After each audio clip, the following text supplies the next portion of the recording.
For other victims of the Troubles, the fear is that those suspected of murdering their relatives have also wrongly been told they're not wanted.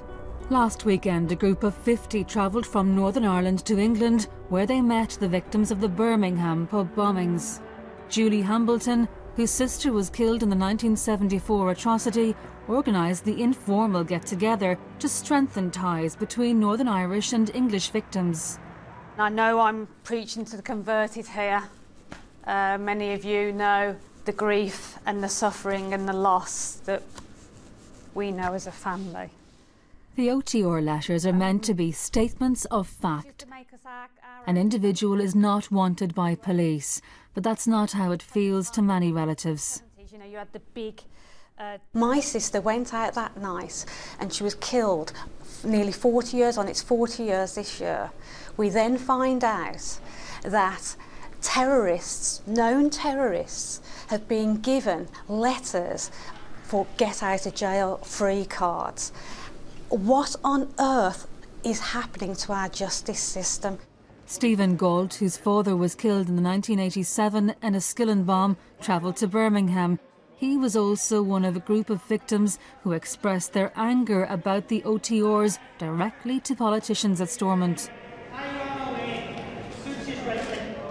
To say I was upset was an understatement. I felt sick, re-traumatised. You know, the whole thing brought back painful memories of the day my father was murdered.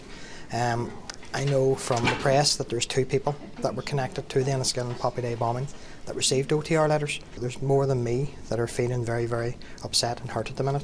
It just devastated me. And what killed me the most was that those people who we were supposed to trust, those people who we put our faith into, those people who were supposed to protect the most vulnerable, had just dismissed our grief and our loved ones' justice. What distinguishes the Downey letter from others is that the Downey letter was issued in error. He was wanted by the Met. But leaving that error aside, how could John Downey not be wanted for questioning about the Cherrymount UDR bombing?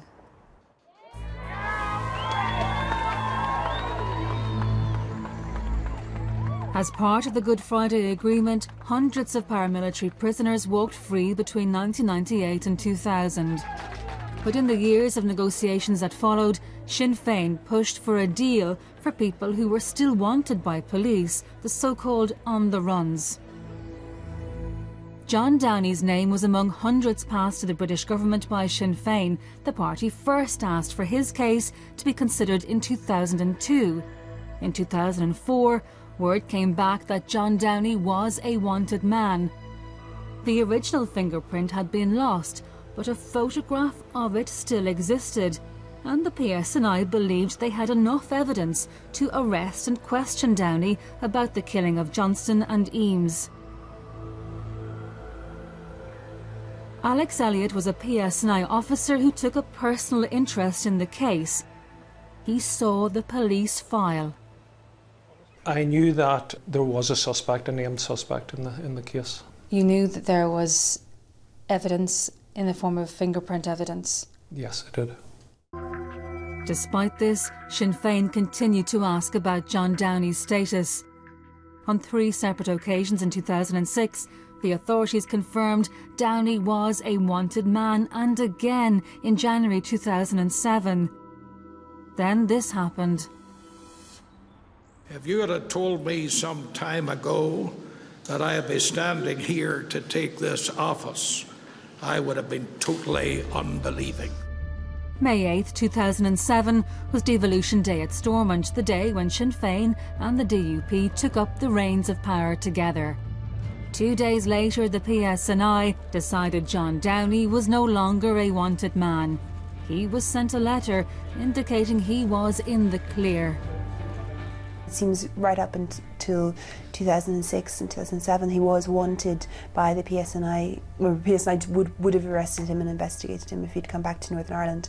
But that position changed and he was issued with a letter to say that he was no longer actively being pursued. There is no explanation for the change in the PSNI's interest in pursuing Downey for prosecution. For more than 25 years, police thought the evidence from the Cherrymount bombing was good enough to arrest and question John Downey. And then suddenly, they didn't.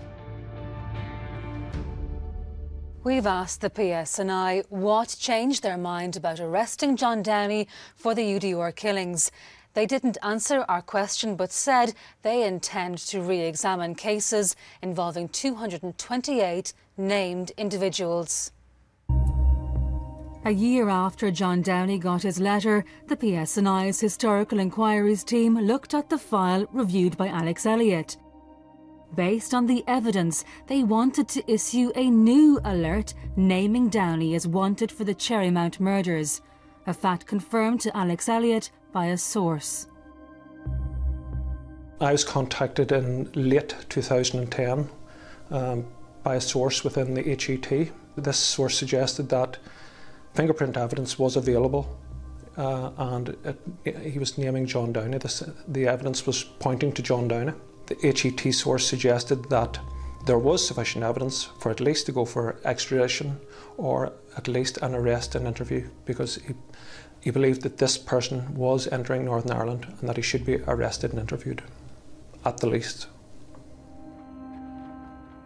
John Downey was leaving his home in Donegal to visit Northern Ireland regularly, but he was never arrested for questioning about the UDR killings. In 2010, the HET finished their report.